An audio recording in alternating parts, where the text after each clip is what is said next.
I ಗುರು ನಮಸ್ಕಾರ. ನಾನು ಇವತ್ತಿನ ಬ್ಲಾಗ್ ಎಲ್ಲಿಂದ ಮಾಡ್ತಾಯಿದ್ದೀನಿ, ನಮ್ಮ ದೇವಸ್ಥಾನಕ್ಕೆ ಹೋಗ್ತಿದ್ದೆ ಗುರು. ಚಂದಾಪುರದಾಗ ಮಾಡ್ತಾಯಿದ್ದೀನಿ.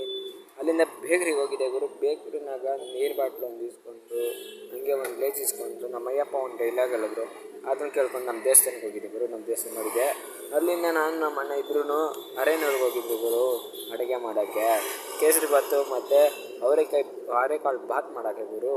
ನಾನು ನಮ್ಮ ಅಣ್ಣ ಇಬ್ಬರು ಹೋಗಿ ಅಲ್ಲಿಂದ ಬರ್ತೆ ಗುರು. ನೋಡಿ ಗುರು ಹಾಕ್ತೀನಿ.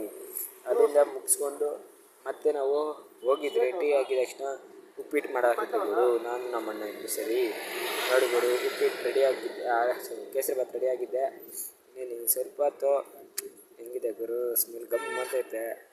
ಅದು ಮುಗಿಸ್ಕೊಂಡು ಮತ್ತೆ ಕೇಸರಿ ಭಾತ್ ಎಲ್ಲ ಮುಗಿಸ್ಕೊಂಡು ಮತ್ತೆ ಅಲ್ಲಿಂದ ನಾವು ನಿಂತ್ಕೊಂಡು ಸ್ವಾಮಿ ದೇವಸ್ಥಾನ ರೆಡಿ ಮಾಡ್ತಾಯಿದ್ರು. ಹಂಗೆ ನೋಡ್ಕೊಂಡು ಅಲ್ಲಿಂದ ಫೋಟೋ ಗಿಟ ತಗೊಂಡು ಮತ್ತು ಪಲಾವ್ ರೆಡಿ ಆಗಿತ್ತು ಗುರು. ನಾನು ನಮ್ಮ ಮನೆ ಇಬ್ಬರು ಸರಿ ಮಾಡಿದ್ರು ಗುರು. ಸೂಪರಾಗೈತೆ ಗುರು. 25 kg ಗುರು. ಗಮ್ಮತ್ತಿದೆ ನೋಡಿ ಗುರು.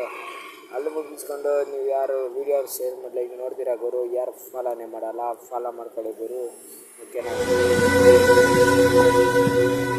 ಈ ಅಡಿಗೆನ ಪಾಕಿಸ್ತಾನ್ ಮತ್ತೆ ಚೈನಾ ಕಳಿಸಿದ್ರೆ ನಮ್ ಗಡಿ ಸಮಸ್ಯೆ ಎಲ್ಲ ಈ ಅಡಿಗೆಲೆ ಬಗೆಹರಿದವತ್ತೆ. ಹೌದಾ ಸರ್?